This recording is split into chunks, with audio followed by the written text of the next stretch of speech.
Actually அம்மா வந்து இப்போ தியா வரப்போகிறா சாயந்தரம் ஈவினிங். அதனால தியாவுக்கு ஏதாவது ஸ்நாக்ஸ் வேணும்னு கேட்டுட்டு இருந்தோடனே சரி நானே செய்கிறேன் அப்படின்னு சொல்லி கிச்சனுக்குள்ளே வந்தாங்க. வந்து பார்த்தா கொஞ்ச நேரத்தில் ரெடி பண்ணிட்டாங்க. ஸ்நாக்ஸுக்குன்னு சொல்லி ஏதோ ஐட்டம்லாம் வந்து கட் பண்ணி ரெடியாக வச்சுருந்தாங்க. ஸோ வந்து இன்னும் ப்ரிப்பேர் பண்ணல, ஏன்னா தியா வரும்பொழுது சுட சுட கொடுக்கணும்னு. என்னம்மா செய்ய போகிற தியாவுக்கு? எல்லாருக்கும் வணக்கம். இன்றைக்கி நம்ம வீடியோவில் என்ன பார்க்க போகிறோம்னா, எங்கள் தியாவுக்கு பிடிச்ச ரொம்ப ரொம்ப பிடிச்ச அதாவது கட்லைட்டு தான் செய்ய போகிறோம். அதுவும் வந்து சோயாவில் கட்லைட் செய்ய போகிறோம். அது ரொம்ப நல்லாயிருக்கும். குயிக்காக செஞ்சிடலாம். சாயந்தரத்தில் வந்தோன்னா குழந்தைங்களுக்கு அந்த மாதிரி நம்ம செஞ்சு கொடுத்தோம்னா தக்காளி சாஸ் வச்சு நல்லா தொட்டு சாப்பிடுவாங்க. அதுக்கு தான் இன்றைக்கி எல்லாம் ரெடி பண்ணிகிட்டு இருக்கிறேன். ஆமாம், இன்னும் ஒரு 10 நிமிஷத்தில் தியா வந்துடுவா. எங்கள் அம்மா அதனால 10 நிமிஷத்துக்குள்ளே ரெடி பண்ணிடுறாங்களான்னு பார்த்துடலாம். அதுக்கு முன்னாடி நம்ம சேனலில் பார்த்துட்டு இருக்கிறவங்க பக்கத்தில் இருக்கிற சப்ஸ்கிரைப் பட்டன் அமுத்திட்டு அதுக்கு பக்கத்தில் இருக்கிற பெல் பட்டனையும் அமுத்திடுங்க. அப்போ தான் டேஸ்டியாக சுவையான சமையல்களை நீங்கள் தொடர்ந்து பார்க்க முடியும். இப்போலாம் எடுத்து வச்சிருக்கிறேன். சோயா சாப்பிட இன்னும் ஊரெல்லாம் வைக்கல இல்லையா, ராவா இருக்கு. இது ஒரு 2 உருளைக்கிழங்கு எடுத்து வேக வச்சு மசிச்சு வச்சிருக்கிறேன். கொஞ்சம் போல சோயா, அரிசி மாவு, கொஞ்சம் போல கார்ன்ஃப்ளவர் மாவு, அப்புறம் கொஞ்சமா பிரெட் எடுத்து இப்படி அடிச்சு வச்சிருக்கிறேன். Bread crumbs. ஓகே, சரி இப்போ செய்யலாம். அப்புறம் ஏதோ வெட்டியெல்லாம் வச்சிருக்கீங்க. அதாவது குடமிளகா, வெங்காயம், கொத்தமல்லி, கருவேப்பிலை, கருவேப்பிலை. இங்கே வெங்காயம் பாதி வேற இருக்கு, வேணும்னா போட்டுக்கவா? ஓகே. ஃபஸ்ட்டு அடுப்பத்தை வச்சுட்டு பாத்திரத்தில் தண்ணி வைக்கணும். தண்ணி காய வச்சுக்கலாம். தண்ணி காய்ஞ்சதும் கொஞ்சம் போல் சால்ட்டு போட்டுக்கோங்க. நம்ம எடுத்து வச்சுருக்கிற சோயாவை போட்டுக்கலாம். நல்லா இந்த மாதிரி அமுத்தி விட்டுருங்க. சுடுதண்ணிக்கு போட்டு லைட்டாக சூடானாலே போதும். நல்லா ஊறி நல்லா குண்டு குண்டாக பழுவுன மாதிரி பெருசாக வரும். பெருசாக வந்தானே அடுப்பு ஆஃப் பண்ணிக்கலாம். நல்லா சூடானதும் பாருங்கள் இந்த மாதிரி வந்துடுச்சு. இப்போ அடுப்பு ஆஃப் பண்ணிவிட்டு இதை வந்து அரைச்சி நல்லா தண்ணி வடிச்சிட்டு கொஞ்சம் போல் பச்சை தண்ணி வச்சுக்கோங்க. அதில் போட்டுட்டிங்கன்னா சூடு சீக்கிரம் ஆறிடும். இப்படி போட்டுட்டு நல்லா புழிஞ்சு அள்ளிக்கணும். தண்ணி கொஞ்சம் கூட இருக்கக்கூடாது. புழிஞ்சு எடுத்துட்டு இந்த மாதிரி போட்டுக்கோங்க.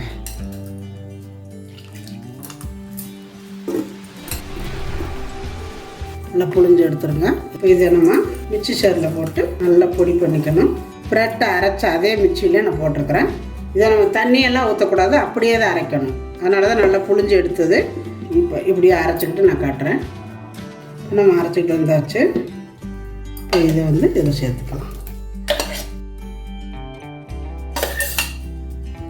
இதில் நம்ம வெட்டி வச்சுருக்கிற வெங்காயம், ஒரு பெரிய வெங்காயம் பாதி வெங்காயம் வெட்டியிருக்கிறேன், அரை வெங்காயம், கொஞ்சம் போல் குடமிளகா, கொத்தமல்லி தழை, ஒரு 2 பச்சை மிளகாய், கொஞ்சம் போல் கருவேப்பிலை கட் பண்ணது, 2 உருளைக்கிழங்கு உரிச்சிட்டு மதிச்சு வச்சுருக்கிறேன். இப்போ அதையும் சேர்த்துக்கலாம். 1 ஸ்பூனு கரம் மசாலா, 1 ஸ்பூனு காஷ்மீர் மிளகாத்தூள் கலருக்காக, வேணும்னா போட்டுக்கோங்க, வேண்டாம்னா விட்டுறலாம். 1/2 ஸ்பூனு சோம்புத்தூள், தேவையான அளவு சால்ட்டு, 2 ஸ்பூனு கார்ன்ஃப்ளவர் மாவு, 1/2 ஸ்பூனு அரிசி மாவு சேர்த்துட்டு நல்லா பிணைஞ்சிக்கலாம். ரொம்ப நல்லாயிருக்கு இந்த கட்லெட்டு. நல்லா ஹெல்த்தியானதும் கூட. நம்ம வந்து சோயா சேர்த்துருக்குறோம். சோயா வந்து ரொம்ப ரொம்ப நல்லது. பெரியவங்க குழந்தைங்க எல்லாருமே சாப்பிடலாம், ரொம்ப நல்லது. பார்த்திங்கன்னா எண்ணெய் காஞ்சிட்ருக்குது.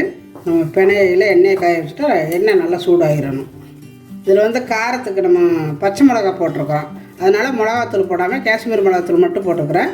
காஷ்மீர் மிளகாத்தூளில் காரம் இருக்காது, கலருக்காகத்தான் போட்டிருக்கிறேன்.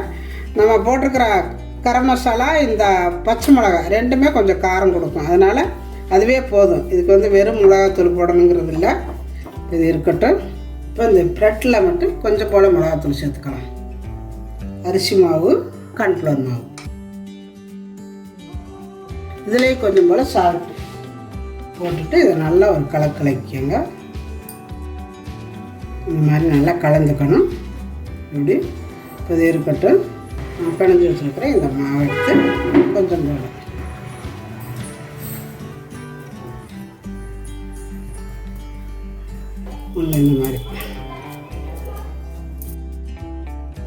இந்த மாதிரி ஒரே மாதிரியே நல்லா பண்ணிக்கோங்க.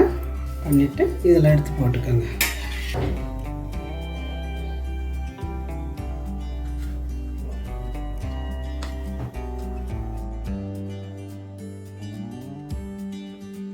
இப்படியே எடுத்து இங்கே எண்ணெய் காஞ்சிட்டு இருக்குது இதை போட்டுக்கலாம். நல்லா அடுப்பை குறைச்சி வச்சுக்கணும். ஃபஸ்ட்லேயே வந்து எண்ணெய் நல்லா காய விட்டுறணும். அடுத்தது அடுப்பை நல்லா ஃபுல்லாக குறைச்சி வச்சுருங்க. குறைச்சி வச்சுட்டு வேக விட்டிங்கன்னா இந்த மாதிரி நல்லா வெந்துடும். பாருங்கள் எவ்வளோ அருமையாக வந்துருக்குதுங்க, செமையாக இருக்குது. இதே மாதிரியே எல்லாமே போட்டுக்கலாம்.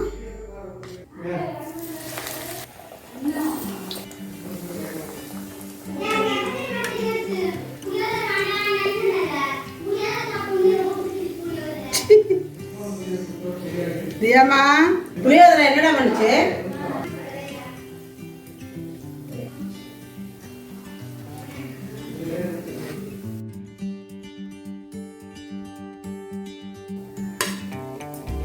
பாருங்க கட்லெட் ரொம்ப அருமையாக வந்துருக்குது. நல்லா மொறு மொறுன்னு இருக்குது பாருங்கள். இதே மாதிரி இப்போ எல்லாமே போட்டு எடுத்துக்கலாம்.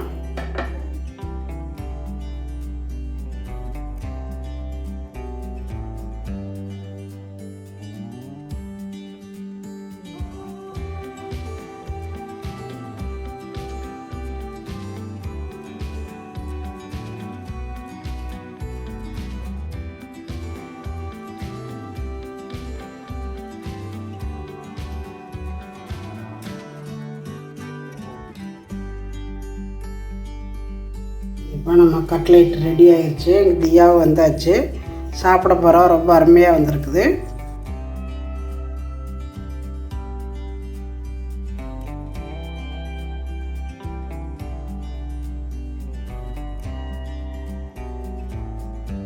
இப்போ பாருங்கள் சோயா வச்சு கட்லெட் ரெடி ஆகிடுச்சு. எங்கள் தியாவும் வந்தாச்சு. சுட சுடவே அவள் வந்து அப்படியே பார்த்தோன்னே அம்மாச்சி அப்படின்ட்டு வந்தா. இருடி நான் எல்லாருக்கும் காட்டிட்டு தர்றேன்னு சொல்லி வச்சுருக்கிறேன். ரொம்ப நல்லா அருமையாக மொறு நல்லா இருக்குது. அந்த அரிசி மாவு கான்ஃப்ளவர் மாவு போட்டோன்னா நல்லா வெளியில் மொறு இருக்குது, உள்ளேயும் நல்லா வெந்து நல்லா இருக்குது. எடுத்து நம்ம வந்து இந்த மாதிரி தொட்டு இப்படி சாப்பிட்டோம்னா எவ்வளோ எடுக்கையிலே அந்த மொறு சவுண்டு கேட்குது வேறு, நல்லா கிறிஸ்பியாக இருக்குது. பாருங்க எவ்வளோ சவுண்டு கேட்குதுன்னு. எடுத்து இந்த மாதிரி முக்கி சாப்பிட்டா எப்படி இருக்கும் பாருங்க. நாவலை எச்சு ஊறும்.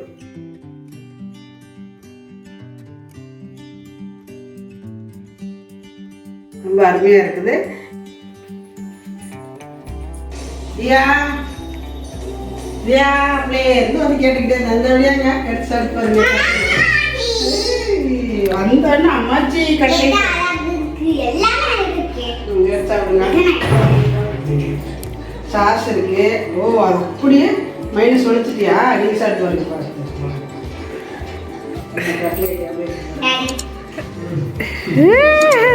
தெரியுதுனால தானே வேண்டான்னு சொன்னேன்.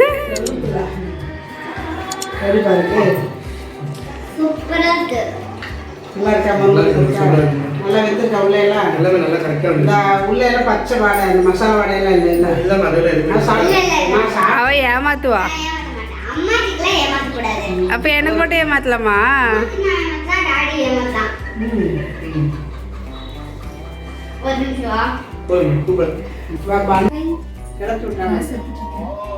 இந்த பானுக்கு பான் சாப்பிட்டு எப்படி இருக்குன்னு கட்லெட் நான் கிளாஸ் எடுத்துட்டு போதே இப்படி செஞ்சு செஞ்சு முழுசா சாப்பிட விடாம பண்ணுவாங்க.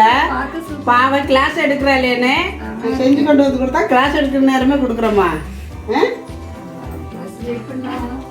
அவங்களாம் பார்த்துட்டு இருக்கிறாங்க நீ சாப்பிட்றது. நல்லா இருக்கா? மச்சி இது எப்படி தெரியுமா இருக்கு? ஆக்சுவலி உருளைக்கிழங்கு கூட நம்ம எப்போ உருளைக்கிழங்கு கட்லெட் சாப்பிடுவோம். இந்த சோயா கட்டோன்னா கறி ஒரு நான்வெஜ் ஃப்ளேவர் வருது, கறியோட ஃப்ளேவர் கொஞ்சம் சேர்ந்து வருது.